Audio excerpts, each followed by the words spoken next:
TV Estadão recebe hoje o William Vac, num episódio muito especial aqui da TV. A gente vai falar de Muro de Berlim, 30 anos da queda do muro. O Vac era editor executivo do Estadão na época, foi enviado especial do jornal. William, como foi aquela cobertura 30 anos atrás? Conta pra gente como foi os bastidores, o que você viu lá de especial, que você conseguiu traduzir nas suas reportagens. Em primeiro lugar, 30 anos atrás eu não precisava usar óculos. Agora eu preciso, então, para ler o que eu mesmo escrevi, eu tenho lá na cabeça, na memória, mas como nada muda mais que o passado, é bom eu olhar o que eu mesmo escrevi. Foi uma cobertura, do meu ponto de vista pessoal, espetacular. Não que ela tivesse sido a cobertura espetacular, mas participar do movimento histórico desses, do qual as pessoas ainda hoje falam, para mim foi uma das grandes experiências pessoais e profissionais da minha vida.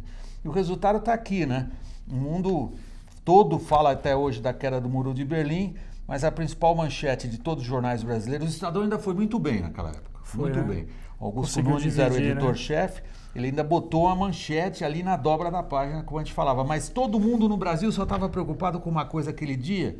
Vamos botar aqui, chamando a câmera aqui para focar. Tá conseguindo focar? Tá bom? Tá no foco? Ali. Vamos naquela câmera ali que é melhor.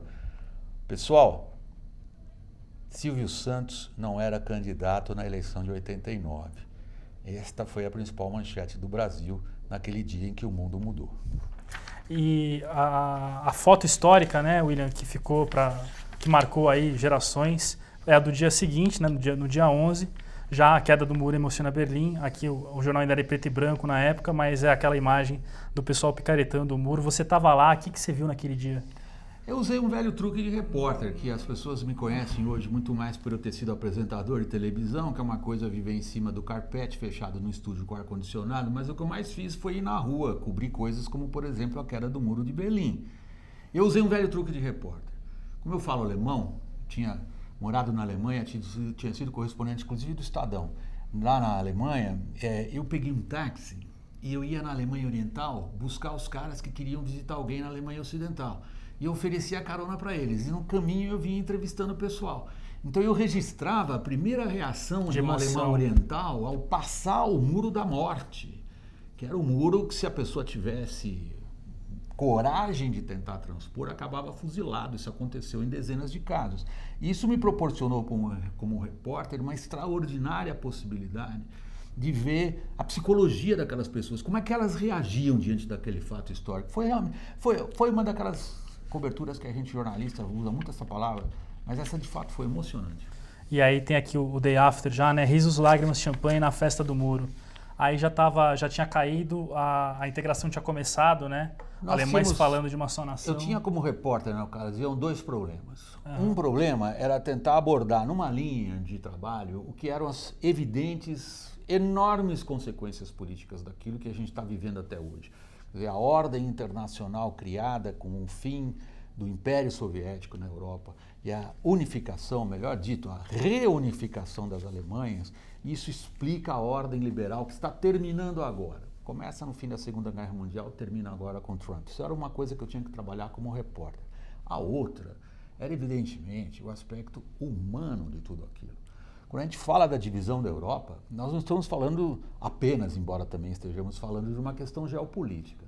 Nós estamos falando do destino de milhões de pessoas e como que elas se sentiam diante daquela brutalidade. Então, eram duas linhas de raciocínio que eu tentava, nas reportagens que eu mandava naquela época de Berlim para cá, para São Paulo, explorar em duas linhas paralelas. Uma eu só falo de gente, como é que elas reagem, a outra eu só falo de política. Tem até um título ali que é de alta a Malta, que eu tô...